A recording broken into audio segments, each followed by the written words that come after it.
What's going on, world? Look, welcome back to another episode, man. You already know what it is. It's the Gifted Exchange, and we got a beautiful treat for you guys, man. Look, you know what I'm saying? Look to my right, because that's what I'm viewing. I don't know if you're on my left or down below, but my guy Sam Holly is with us. Look, round of applause. Look, we Thank you, give him thank you, thank you. a round of applause. All right, so today's topic, hold on, before I even get to the topic, you already know. Let me introduce my guy, but he don't need an introduction, Joshua Coleman.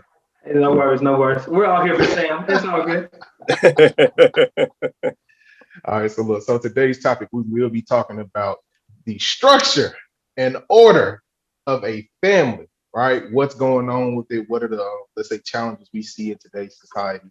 And then what can we truly do about these different challenges? What's going on? All right, so I'm gonna let my guy Sam, really kind of introduce himself a little bit more, tell him about it, tell y'all about him, right? About himself, right? So go ahead, Sam, what you got? All right. Well, hey, y'all. My name is Sam Holly. I am currently a social and emotional learning coach at the Kendesi Charter School based here in Atlanta, Georgia. And currently, I am actually looking to get into the health and wellness circle. And so basically, my background is mental health. But I'm also looking to expand my knowledge a little bit and also cross boundaries from mental health also into physical health and also into a journey of just really not only holistic health, but also even spiritual health. And so I'm really just passionate about marriages and families and really just the foundation of the family, because we all know that when we have a strong family foundation, that affects everything else in our lives. And so, I'm also just looking to kind of even expand my own knowledge, not only into just the family circle, but like I said, just the physical circle, the health circle, the spiritual circle. It's all aspects of life. But definitely looking forward to getting into our topic today about families and just talking more about this pandemic in light Okay. of new family structures that are Wow. Okay. unraveling before our eyes. So looking forward to getting into this conversation, y'all. Okay. So look, let's tell me about your credentials because you have a master's in what exactly? In marriage and family therapy. There we go. So look, y'all hearing it from somebody that went to school, he educated. You know what I'm saying? I'm just certified, but he educated, right? My God. All right. So look, one of the things I'm gonna start off. I'm gonna kind of lead off just a little bit. One of the things that I see that's going on with families right now, I see it's a huge break. So I'm also in the school system. We kind of work together, me and Sam. Well, I do, of course, SEL coaching at an elementary school in Atlanta. All right. So one of the things that I have been seeing, of course, is there's a serious breakdown when it comes down to children and parents, when it comes down to true structure and what a child seriously needs in his life or in her life. I see this a whole lot nowadays. So when you talk about neglect, there's different types of neglect. So of course we have emotional neglect, we have educational neglect. Of course we have food when you talk about neglect. So there's so many different forms of abuse and different things like that going on. I might not get too deep into that, but of course I see this a whole lot when it comes down to the school system and just life in general. So I grew up. Y'all, some of y'all know me, but for the people that's gonna be watching this in the future, right? I'm from the south side of Atlanta, so of course I do understand when it comes down to impoverished neighborhoods and situations and stuff like that. So you see a lot of this, but as I see times now, this is 2021, and I can tell you that things have, let me say, gotten worse when it comes down, at least emotional neglect, from what I see in today's society. So, but Sam, what you got, brother? I can definitely understand as far as just watching from a distance, just having an opportunity to work in these school systems here in Atlanta, especially where I'm at right now. Emotional neglect is at an all-time high. A lot of these parents, I don't necessarily blame them for having to, you got to get up. You have to go to work, and you may not have time, to, be with your children necessarily because you have just so much things going on from work to paying bills to other responsibilities. And, especially just when you have a job that is just, even not even helping you, make ends meet, and even having to work 2, 3 jobs. just to even kind of put food on the table. Like, I don't have time, to play with you right now. I got to go and get this money so we can survive, and also when it comes to just the Survive. aspects of even having other family members around, maybe there might be grandpa or grandma or auntie or someone around to help out. It's kind of going to be hard because in the midst of the pandemic right now, we're having to socially distance, and of course, we're almost a year in. So especially with that aspect, we definitely have a lot of families that are sick and tired of each other, so to speak. Sometimes just being cooped up in the same house, day in, day out, feel like they don't have any space, or may feel like they even are just, checked out mentally, emotionally, and maybe in a place where, like, I don't even know what to do next. I'm going crazy. And we have, well, at least I have seen just statistics on, the suicide rate. The suicide rate has gone up exponentially. And especially with our young people and just the circumstances that we're all going through in this world today. I mean, just having an opportunity to work with these kids and kind of get a glimpse at their home lives, and also even just the lives that they lived before the pandemic.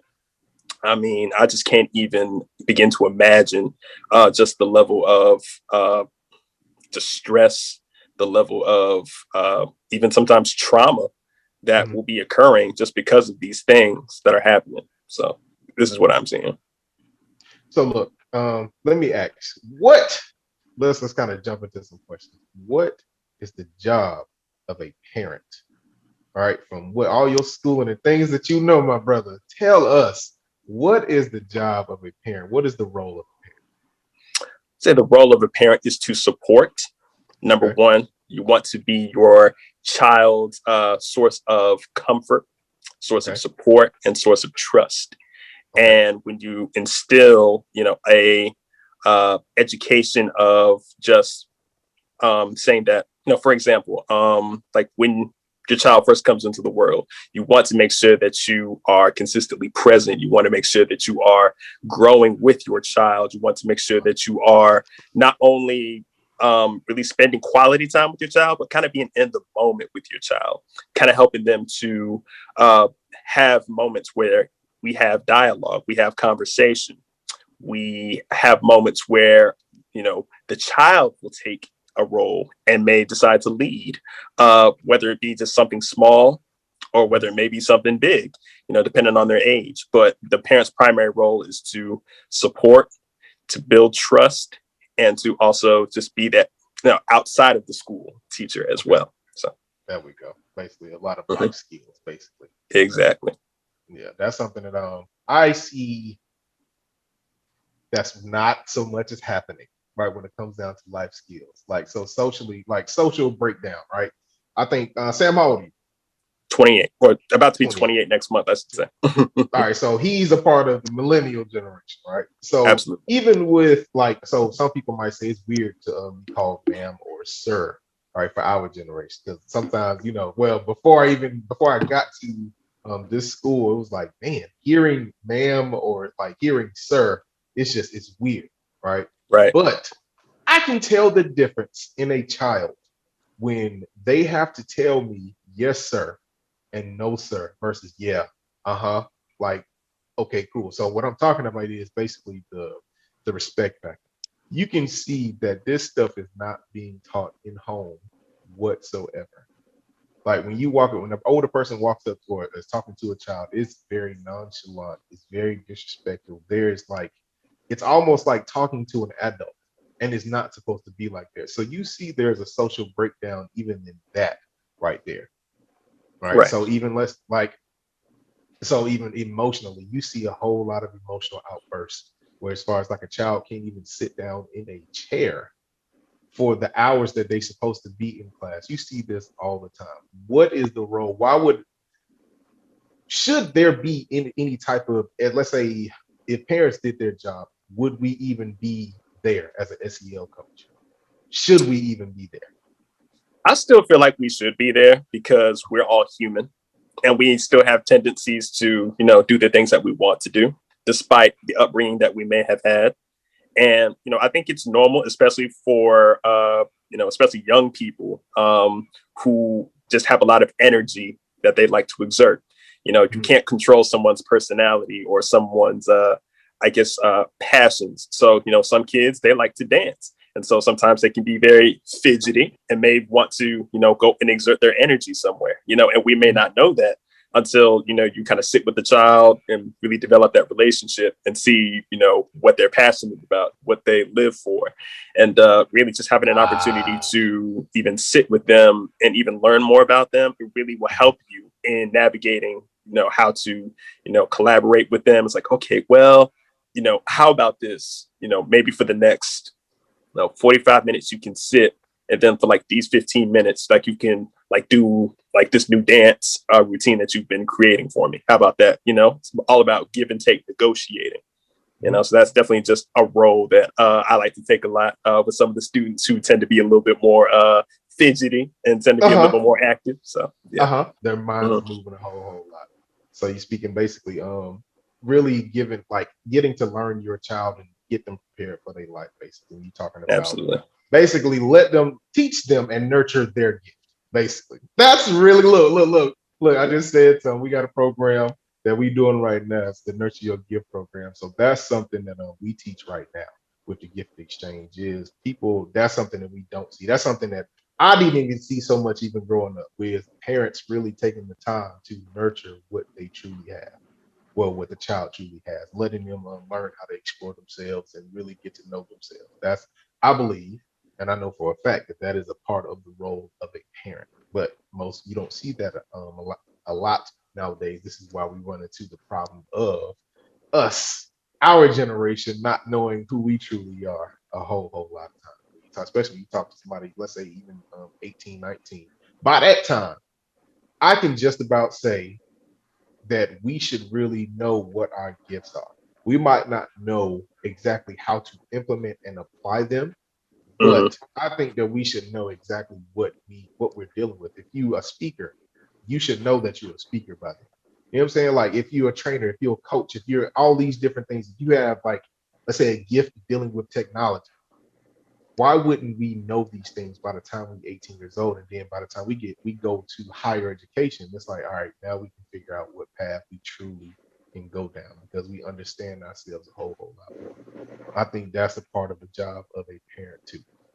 Right. And, kind of speaking for myself, I didn't really find out what my gift was until I was about 19. So, yeah, okay, All so right, that's pretty good. exactly. Yeah. So, I totally relate to a lot of these high schoolers that are, coming up nowadays because I didn't really know what I wanted to do with my life. So, I actually took a year off and I worked with this organization called City Year. And I was in Columbia, South Carolina, lived there for 10 months. Worked at one of the lowest performing middle schools in the nation. It's called W.A. Perry Middle School in Columbia, South Carolina. And I had an opportunity to work and mentor and tutor sixth graders. And that really sparked my passion for not only working with young people because I knew that I enjoyed it, but Mhm. it really helped me to hone what I wanted to do with the young people, which was mental health therapy, specifically with them and with their families. Wow. Because it all started with their home lives, and their home lives were either non-existent or they were terrible in some cases. And Mhm. just having an opportunity to sit with them, get to know them, they shared their stories with me after a while. And after hearing that story time and time and time again, it really sparked up something in my heart, and I knew that okay, this is something that I would like to pursue. So let me go ahead and see what these next steps are that will really help me get to where I am or where I can go. So I think that's pretty good. I didn't find out. Well, I think what was I, 20, maybe 25, maybe 20. Look, I'm 30 now. So I didn't find out like my true man. That's that. I don't even think that's. I think I found out that I had a gift to teach really late, really late in life. So it manifested itself in different ways now. But the gift of teaching itself, that I didn't find that out until 2015. Let me say 2015, which is that's really late in life. So you can imagine like going from job to job and all these different things. It's amazing. If I would have learned that in high school, like truly understanding what my purpose was in life in high school or even middle school, like that level, like all the different talents. And if I would have failed so much that I would have came across the right thing that was good for me, I think that would have helped out a whole lot in life. That would have set me up a whole lot. Yeah. Hey, better late than never, man. You still got plenty of time in your life. So this is like just the beginning, especially just thinking about all the life you have left to live. Like 25 is just beginning. So so what would be I'm some sure. other issues that you're running into though? Well, when it comes down to school and Oh, parents, sorry. let me say this with parents and families. Let me put it like that. Some issues I'm running into like with parents and families. Yeah, like as I'm working. families. Yeah, well, just period overall. Like, how long have you been with? Well, how long have you been in the field? Let's see. So I have about 3 years worth of experience practicing marriage and family therapy. Wow. So Okay.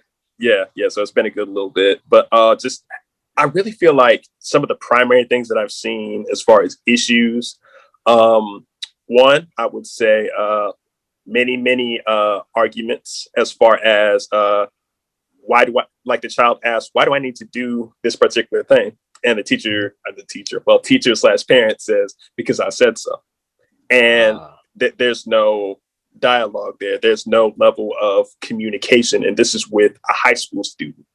And at this point, I feel like, especially when you're in high school, there needs to be a point where the teacher or the parent needs to sit down and have like a dialogue with the student, because they're old enough to start, having a conversation and having discourse, instead of there just being a shouting match, especially with the younger ages, because most of the time I've discovered that when you're working with younger people, the outburst just tends to be, lots of yelling, and physical movement, as far as knocking stuff over in a rage. And with high schoolers, I've actually found that some have just literally sat with me in anger, but I can definitely tell that they're upset. But the thing is, they were able to, talk to me and tell me what was up, because I gave them that space, to, talk. And they're like, oh man, like, I've really felt like I could talk to you because my mom, like, also do is yell at me and won't let me speak. And it's all about just really giving them that opportunity to have that dialogue with you and to talk and give them a different perspective, and a lot of the kids that I've worked with, the teenagers I've worked with, the adults I've worked with, a lot of them have other siblings in the family that may kind of be considered the golden child, or why can't you be like so-and-so, or there may just be no room for any kind of talking, because like I need to deal with these other younger siblings over here. You need to go and do this. We'll talk another time, and there is never another time.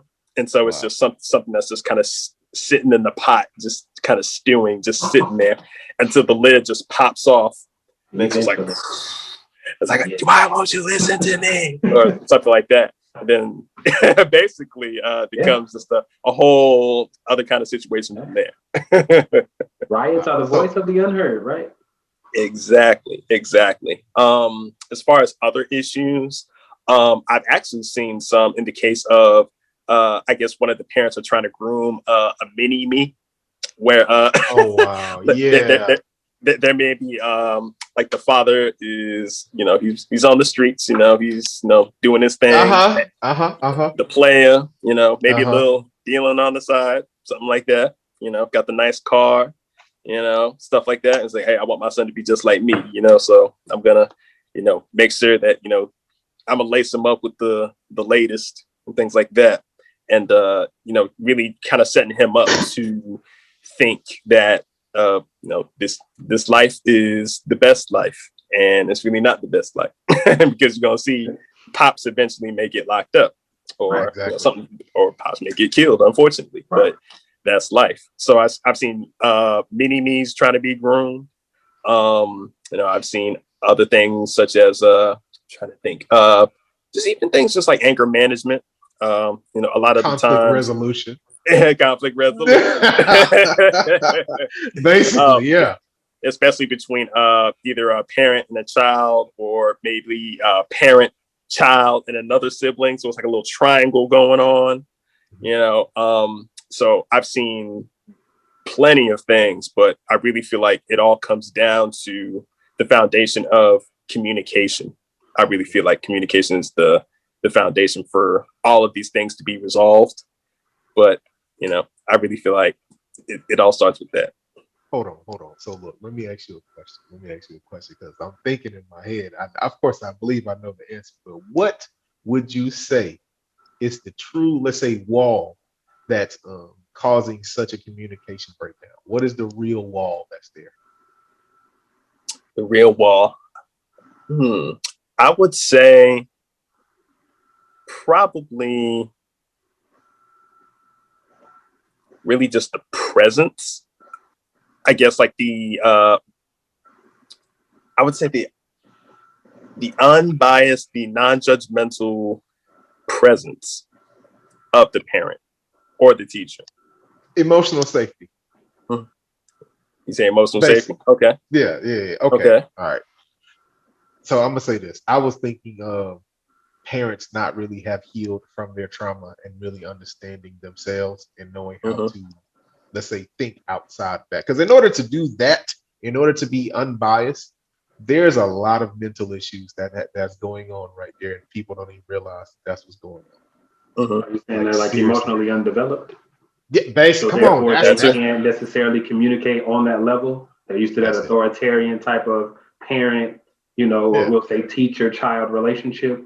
So where it's like, okay, if I don't know the answer, just do what I say. Or if I'm not emotionally developed enough to move beyond this point, just do what I say. And then, you know, that's the end of the conversation. You know, I'm the parent, I'm the teacher, I'm done with it. To where, like you're saying, they can't explore unbiased. They can't explore, you know, being led by the child, so to speak. Right. Or, you know, like you were saying, grooming a mini-me, not allowing them to just cultivate whatever the gift, like Nehemiah was referring to, whatever that may be. It may not be my choice. It may not be something I entertain, but if they're naturally gifted in it, am I in a emotional place to do that? Because I was, as you were saying earlier, Nehemiah, about, you know, emotional trauma. If that's never actually dealt with, how much of that is being dealt down to the lineage or the seed or the sibling? Like, okay, this is how my mom did me. This is how my dad did me. This is how I'm going to do you. But there's really no healing happening in that. There's no actual further development. So it's like, this is the cycle that we get. Right. So I was just wondering, I know there was some things that when y'all were hitting those points earlier, like you were saying, the yes sir, no sir thing. Being like you're saying, I'm a Georgia boy. You know, yes sir, no sir, they say it's a Southern thing. But I'm like, how many transplants are in Atlanta to where they say you go up north, that Southern hospitality kind of thing. Yes or no, sir, may be a bigger thing here. We call it manners. They're just like, you know, you just like me. So that, what we may perceive as disrespect, but to them, that's normal communication. So I'm like, okay, then the same thing about cultural transferring, you know, cultural boundaries. In certain households, it's like, okay, when the male speaks, everybody's quiet. But if it's not a male speaking to me, I don't respect what you're saying. So how do we then circumvent that? So that's why I was like, when you were asking the questions about, you know, the structure of the family. And it's like, okay, how many of these things become where we view it as bias, but it's just like this how we grew up. Because like I'm like Nehemiah, you know, like south side of Atlanta, like these streets was rough out here. Moms wouldn't, she was working, trying to put food on the table. Sometimes we had it, sometimes we didn't. So it's like, okay, where are you getting your influence? And so I know when you said, when you went to that school, what was the most common problem outside of obviously communication? I know it's a big one. But when you were there for those 10 months and then you're interacting, and I know you said after you had developed some rapport, they actually started to share with you. What would you say was a commonality in that, the lowest performing middle school? Let's see. It was definitely, let's say, lots of conflict. Definitely, I would say, I guess, a lack of the manners that I saw. Actually, a good amount of the kids that I worked with were actually from New York, ironically. And so I did hear a lot of, what? And so, of course, you know, me being from the South, I was like, oh, well, how about, no, in this instance, no, we try to say, no, sir, yes, ma'am. But, you know, I only did that a couple of times because after I started realizing their backgrounds, I was like, okay, let me let off here. I'll kind of let you do what you do. I'm not trying to raise another mini me, not trying to influence that side, but just really also just a lack of respect is another thing that I did see, though, whether a male was speaking or not. I did see a lot of talking to teachers in a certain kind of way that I thought was really interesting. So I saw a lot of trauma, of course, lack of communication. Please and tell me what the traumas were. Let's see, gun violence. Okay. I've seen, abuse, emotional and physical abuse, or in homes. And I've seen, drug use. And also, really just aspects of even just regular spanking. Where I've seen parents, even come out cars with belts, like already ready. So I know that, so I've seen a lot of things. I've seen some interesting things during my times. So, yeah. Okay, so the spanking is that bad though? Like, you talking about that's more of an emotional thing, or was it like physically it was just too much? I think physically, I think it was just a little too much. Okay. This is coming from someone who received plenty of spankings in their time. Okay. We got whoopings. Look, we ain't getting no spankings. Right, we got whoopings. Right. That's what we call them now. Exactly. So you about to get beat. Right. What came thereafter, you can describe it how you want to, but that's what they were calling it. That was the title. Wow. Exactly. The wealth we had on us, man. Extension cords, switches, and all that stuff. Yep, all of that. Yeah. Man, different time.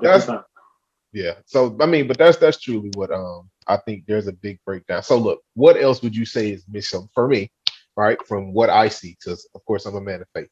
One, I believe, of course, there's a lack of spiritual foundation in families and homes, right? Because if you had the real, true spiritual foundation that's supposed to be there, the structure of how things should be going, it would be done, right? So there would be the manners being taught, there'd be the respect being taught, there the communication should be there because that's still a taught skill, right? That's very much still a taught skill that has been developed over time. I see, church-wise, some people may have it, others don't.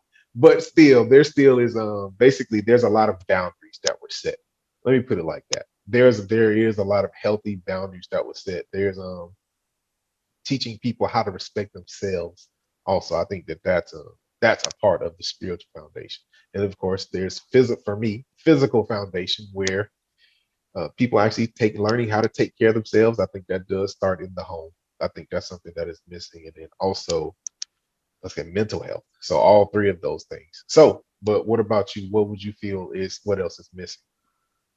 Definitely boundaries. That was actually going to be my next one because I really think boundaries are key when it comes to, like I said, that key piece of communication. Because when you have healthy family interactions, eventually, there's going to be a line where it's like, okay, you know what? I'm not going to cross this boundary. I'm going to choose to kind of step away in that situation. But in a lot of families that I've seen, boundaries are crossed like way over the line, just when it comes to certain aspects of interacting. Like even what I brought up earlier, number one is just, having an opportunity to have a conversation with your child, instead of, I guess the belt isn't always going to be the answer in a lot of situations, because eventually your kids is going to grow up, grab the belt from you and just try to throw it away, and so there's always a better way, so I would say number one, communication boundaries, even keeping things to kids, keeping things to themselves, that I feel like some things should be talked about, but there are also some things that I feel like they need to work through themselves as they're getting older. Because, so for example, like maybe you have certain people that you may want to talk to about a situation, and it's not your parents. You may want to talk to a trusted male figure instead of maybe talking with it about your mother, because your mother may react one way. and your trusted male figure is going to act in a different way. So I feel like there are certain things that should be, kept under wraps and should be brought to a trusted person. Whereas, instead of just kind of telling, I guess, one of your parents something that may, have them kind of fly off the handle, so to speak, in a way. Okay. And so I feel like there's a way to handle certain conversations differently. We're talking to different types of people in your life. So. Okay. I think we as adults do that too. And kind of compartmentalize, who you can share what with. Yeah. Just like you said, you do marriage too. And something that my uncle shared with me, because my father wasn't directly involved in my life until we didn't have the conversation until I was like 19. But my uncle was kind of that facilitator, was like, look, I don't tell my wife everything. He owned his own lawn care business. He had me working with him. And he was kind of coaching me through it. Like, this is what you say you want one day. And he's like, I can't tell my wife everything because, like you said, I know her response. If I tell her this, something that's small to me, she's going to fly off the handle. Something kind of like what we say, like, I couldn't talk to my mom about this, but I could talk to my boys about this, or I could talk to my uncle about this. Some things I can talk to my pastor about, other things I would talk to this trusted individual or this trusted family friend, to where it's like, okay, if I need that spiritual lens, I know that I can get this here. But if I need somebody to listen and understand from my perspective, as you said before, without bias, without judgment, just to hear me out, and then, give me, we'll say that worldly or that earthly kind of vision. Okay, this is how I handle this. Right. It's kind of like, okay, as a child, I know one big topic is sex, drug use, or, attraction and different things like that. If I know my father is a man of faith and I'm having an attraction to the same sex as a male of the Black race, 9 times out of 10, I'll say in my experience, I can't go to my father because I know how this is going to go. But I can go over here and talk with this person, and then they'll hear me out and allow me to work through this thing. Right. I would just say that's kind of what was shaping, as you were saying, okay, we have these groups, because I know as adults we do this. We have certain groups that we share certain things with. Yeah, exactly. Relationships are key. And I really just thought about even just growing up, how we all have even lives outside of the school.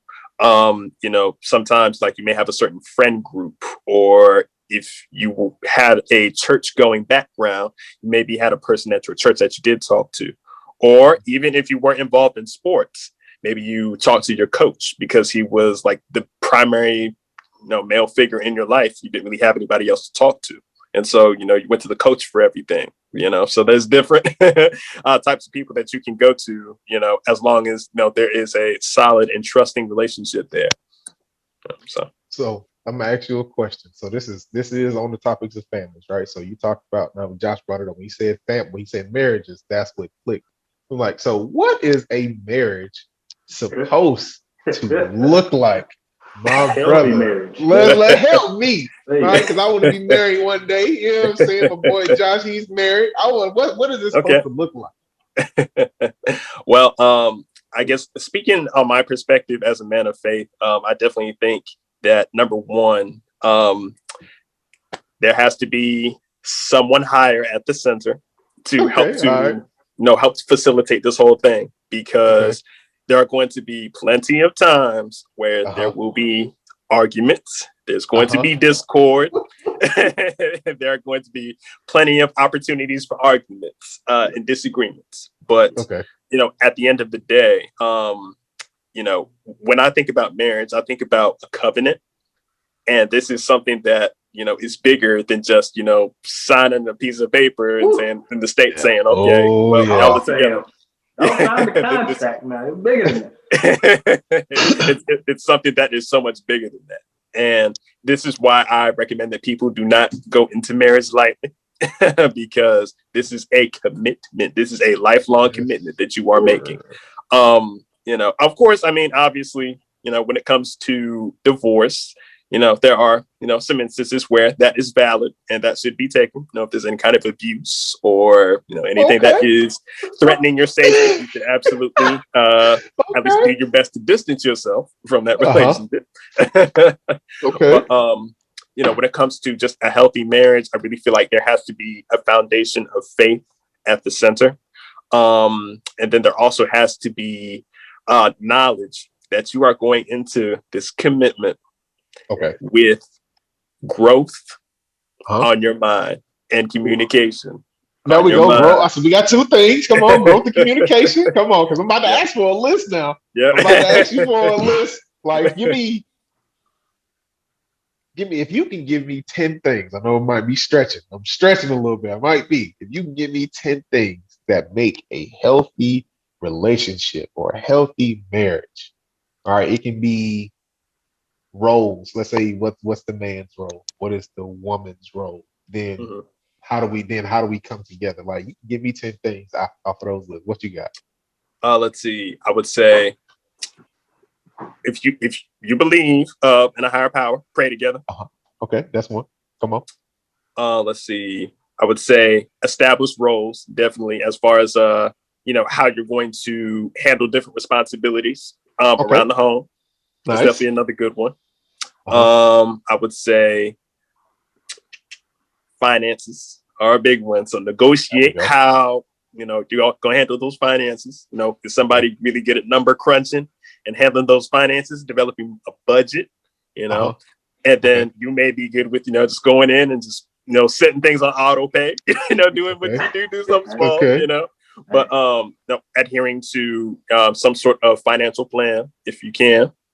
Okay. All right, and then I would say next up, making sure that y'all have a regular date night.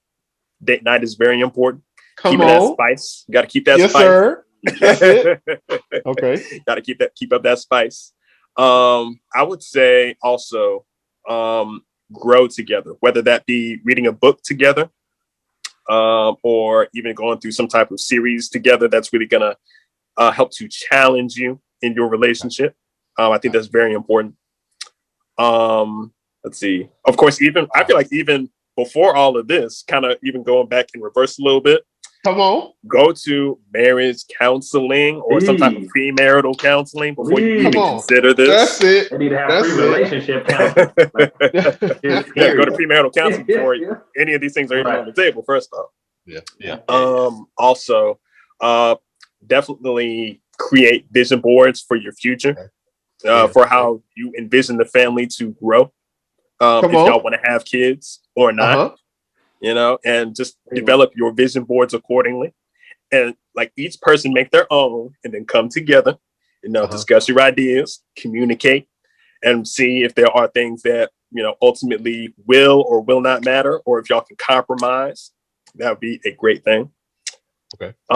Let's see. Also, develop a friend base of just other married couples, because it's very important to have an opportunity to connect with other couples, whether they are faith-based or not. But I guess in my case, it would be preferably faith-based. There we go. Yeah, that's it. Because you can have other people to confide in, and other people to talk to, that may be able to help you out in a specific situation that they may have gotten out of, or just might be able to offer you some good advice. Say also be active together. You didn't just work out together. Okay, all right, okay. Work out. That's it. Come on. Hey, be healthy together, because that's it. You be surprised when y'all are taking care of yourselves. Hey, that's just gonna spice up the attraction even more. And also, y'all are just living healthy. And living a healthy life is the best life. And so if y'all can get together, just maybe go to the gym together, maybe once, twice a week or something like that, make it a thing, encourage each other. It's a good way to support each other. So it's another great thing. What else? Of course, obviously. Give us a bonus one? I would say that was 10. Obviously, that was 10. I thought it was 8. Look, he looked. It might be an 8. Let's let him go 2 more times. Look, you got 2 more. 2 more in here. I keep on going, baby. Keep on going. Let's see what else. As far as I guess maybe being involved in some type of maybe leadership, if possible. Whether that be either through your church or maybe something your neighborhood has going on. Whether it could just be something extra to be involved in. Yep, something service related. Together. Okay, serving together. Yep. Okay. So that would definitely be another thing. And I guess to round it out with one more, let's see. Probably play games together. Have fun. Okay, have fun. Y'all That's definitely it. having fun. Okay. You know, whether y'all, just, play a board game or play video games or, just do something fun, chase each other around the house, That's it. Come fun, on. That's it. That's it. Look, look, I hope y'all that's listening, make sure y'all took notes on this because look, right. he giving away all the sauce. Look, that's 10 things that you look. If you saw that you weren't doing some of these things, get right. Get right. It's right that he just gave y'all the free ski. He ain't charging y'all $300 just to talk for an hour. You know what I'm saying? Look, that's it. Hey, that was free. Right. I do want to ask. I was gonna say, being married on a podcast, and I mean, I feel like the old guy now. I'm about to say I'm 32, but I'm gonna say in July will have been married for eight years, and I mean we've been together for a decade. Wow. So it's like, yeah, I mean, and it's crazy. And what's really unbelievable is the fact that it's like it's hard for me to remember my life before her. Like my memory goes back to that. So like, okay, man, what was I doing around this time before you? Like I can barely remember if it is a significant thing. But it was it's like in that time, like you were saying, that when you were like growing, those kind of things, that's something that I wish we had discussed more, just because a lot of the challenges we had early on were based upon those things. And then also understanding that, we may grow it in different ways, in different directions, so to speak, where it's like she may grow greatly in finance and I may not be as quickly to meet her there. But I may grow better as far as in structure, stability, as far as with children and things like that, which oddly enough with the woman, it may be more vice versa, just depending on the person that you're dealing with.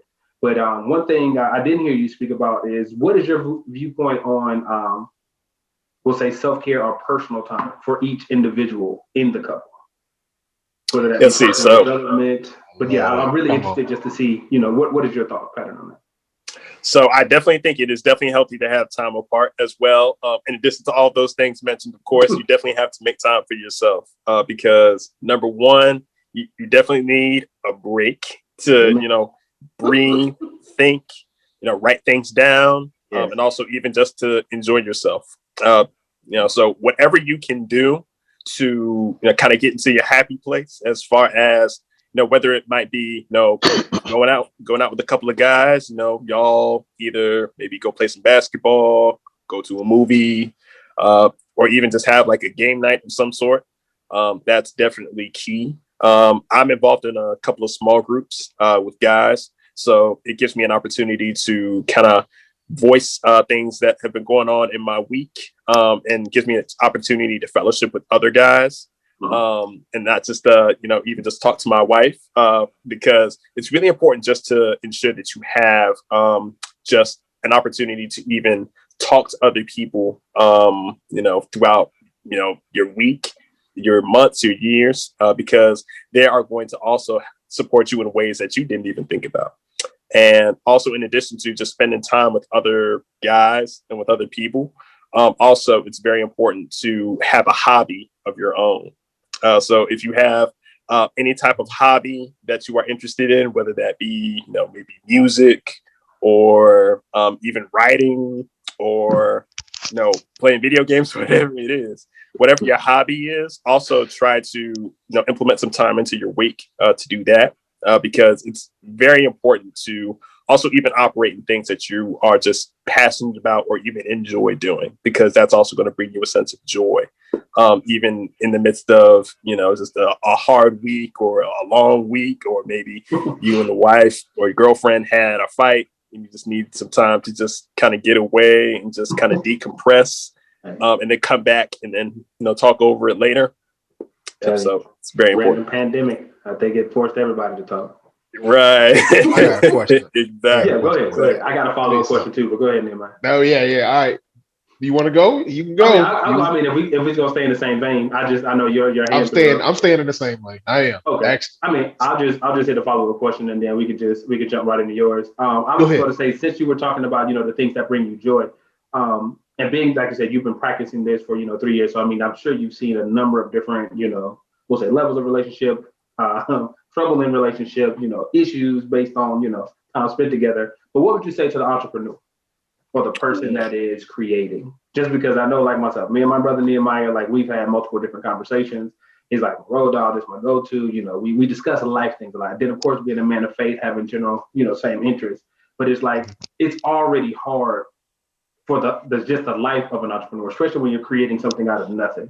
But to that person that's married, like that work-life balance, to where it's like, I'm trying to give birth to something, but at the same time, of course, you being a man of faith, the weight of responsibility, being, the head of your home, nurturing your children, valuing, your wife, that Proverbs 31 woman, like, there's weight on both ends, but it's like, what have you seen something like that? Or what would you say to someone like that watching this podcast?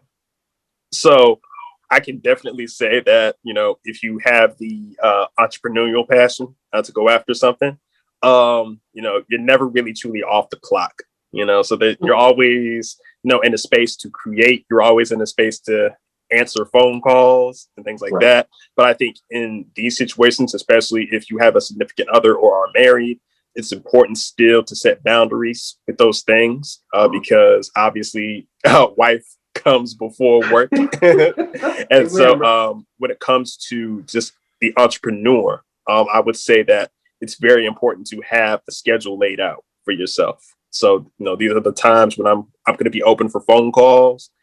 After this, I'm cutting it off and we're waiting to the next day. This will be the time during the week where I'll be working on ideas and journaling and writing ideas out.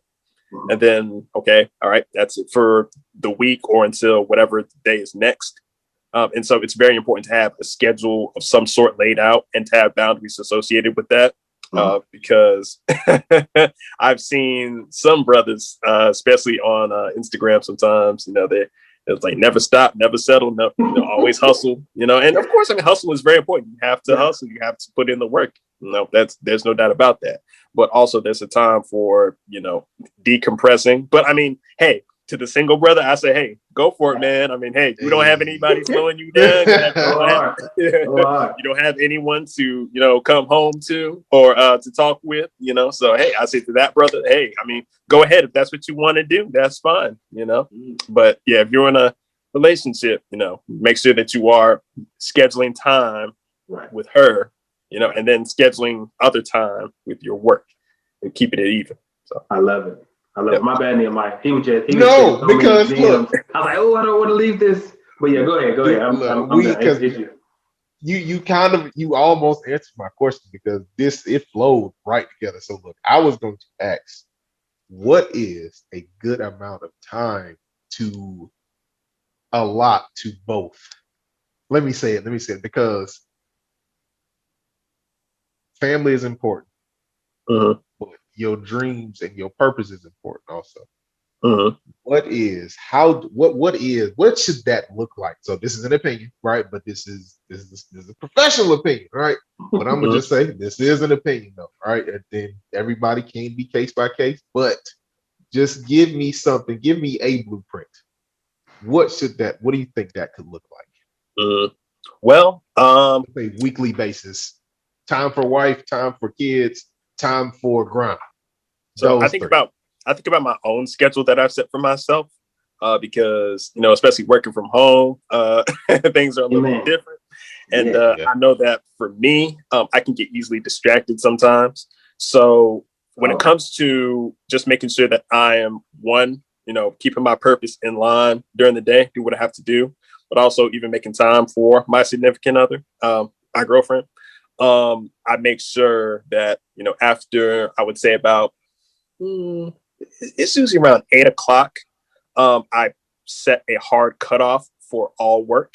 And pretty much I would say that my day is usually starting around, it's usually between 6:30 and 7. And so I have a time dedicated to, okay, I'm going to put a harder task during the day. Whenever I have a break in between, seeing my kids on my caseload for that specific time, I'm doing these things. Then after I take my documentation notes, okay, this is the window of time that I have to work on something else outside of that. And so I'm going to take that time and I'm going to do, whatever it is that I'm going to do. And that's usually going to be probably about a 2-hour window. And then my day is usually over around 3 p.m. And so I know that I'm going to pretty much take a nap number one, to take care of my mental health because I'm tired. Okay. So I'll usually take like a little like 20-minute nap or something like that. Then around maybe like 3:30 till about, I would say 6, I'm putting in work for something outside of what I'm doing to help me still pursue my dream. And usually about 6, once 6 hits, I'm usually stopping, getting some dinner, cooking something up, doing what I do. And then after I have that meal, I'll have about another hour from like 7 to 8 where I'll do, some more work. And then after that, it's a hard cutoff. And then usually around 8 o'clock, I am free and clear for the next 2 to 3 hours to have that time to spend, either with my lady, or if we're going to church, we are going to do that. So usually I reserve my nights for my significant other. And then usually I would say about, it depends. I would say if you are the kind of person that has to go to the office, that's going to be a whole different thing. But I don't know what that looks like because I haven't really been to the school like that. So, we're still going to be shifting to that perspective in a few weeks. So I'm going to have to adjust my schedule accordingly. But most of the time, I'm usually just making sure that during the day, I'm making time for, putting hard stuff first. And then I'm, just kind of working on other things throughout the day, kind of getting into the latter half, putting in work that's outside of, the physical school building into something else that I'm passionate about. And then, the nights are when I'm just free and clear. Okay. So basically that's roughly like 4 hours a day. That's slick. Maybe I don't know, 4 to 6 actually hours a day, because that's 2 hours in the morning, well, during the day / morning. And then in the more towards the evening time, you got a few hours there. So 4 to 6 hours a day you put into that. Yeah, but of course everybody is not blessed like that. So true. that is very true. Kind of thing too. So hey, it all varies. I'm just talking about maybe from my experience. So yeah. Okay. Well, I mean, that's a blueprint, right? That's something that you could, all right, so I can do this over here, this over here. You can maneuver this. You know what I'm saying? There you go. Exactly. I definitely understand. And you can adopt that to any lifestyle just based on, like you're saying, whatever time you do have, whether that's commute time, wherever you can get it in. Yeah. And then as far as weekends though, most of the time that is cut off. I'm usually not trying to do anything on the weekends because I've put in so much work, during the week. So that's my time specifically to, just get other things done. I do have another part-time job. I'm actually a wellness coach at the YMCA. And so that's something I also enjoy doing, just really helping other people to kind of get back on the horse, so to speak, as far as getting back up toward their health goals or helping them reach their health goals for the first time. And really just developing workout plans / health plans for them to become the next best version of themselves. So helping them create that journey.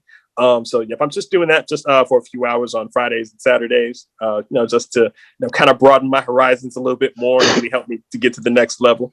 But then usually Sundays are my days that I am, specifically going to church, and then I'm just spending with my lady. I heard that. So Sundays go. So, yeah, I definitely understand that. All right, so look, I know we've been on for a little minute. All right, we've been on for a little minute. But I'm gonna say this: do you have anything else, any other sauce you want to give before we go ahead and wrap this thing? Because you did give a lot of good information. Man. I wish that this might be a part 2. We might continue this and do a part 2. And, what I'm saying? We might, there we go. We might come back with a whole other listing. Let's say dive into a little bit more detail when it comes down to communication. What does communication really look like between the husband and wife? You know what I'm saying? Like different things like that. We might do a part 2 about this. So before we get done though, do you have any other sauce you want to give my brother for the day? Any other sauce? Any sauce? Let's see. I do actually have a little bit of sauce to give. Come on. What's up?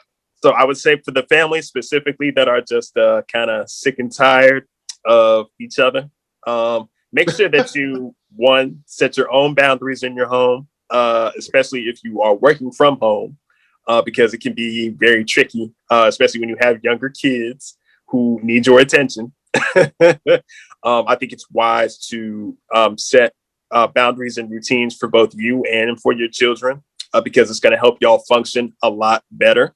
And of course, it's going to take a lot of trial and error to kind of get to that space. But I understand that it is very annoying sometimes when you are maybe in the middle of working on something difficult or in the middle of a Zoom meeting, and then a family member or a child comes busting into the room. Mom, when can we do this? Or did you do this yet? Like, excuse me, I'm trying to work. Right. So just ensure that you are, setting boundaries and making a schedule for yourself, and even for, other people in your family. If they can do that for themselves, have them make up a mock schedule for themselves that they think they could try out. And especially for the younger kids, try a schedule for them and see if they can adjust to it. It's going to take some time, but that will definitely help y'all out in the long run, especially just with COVID seeming to just go on and seeing like there's no end in sight, even with this vaccine that's come out and everything. So so I think it's just valuable to set those up in your home if you can. Got you. Beautiful. So look, I've come across that too. When talking to moms or dads, make sure that you don't feel like you're a bad parent because you took time to take care of yourself. You cannot pour from an empty cup. It's as simple as that. If you don't have it to give, you can't give it to them. So you have to take care of yourself so that you can take care of them. So don't feel bad for taking care of yourself. It's not neglect. You're actually doing your job. Okay.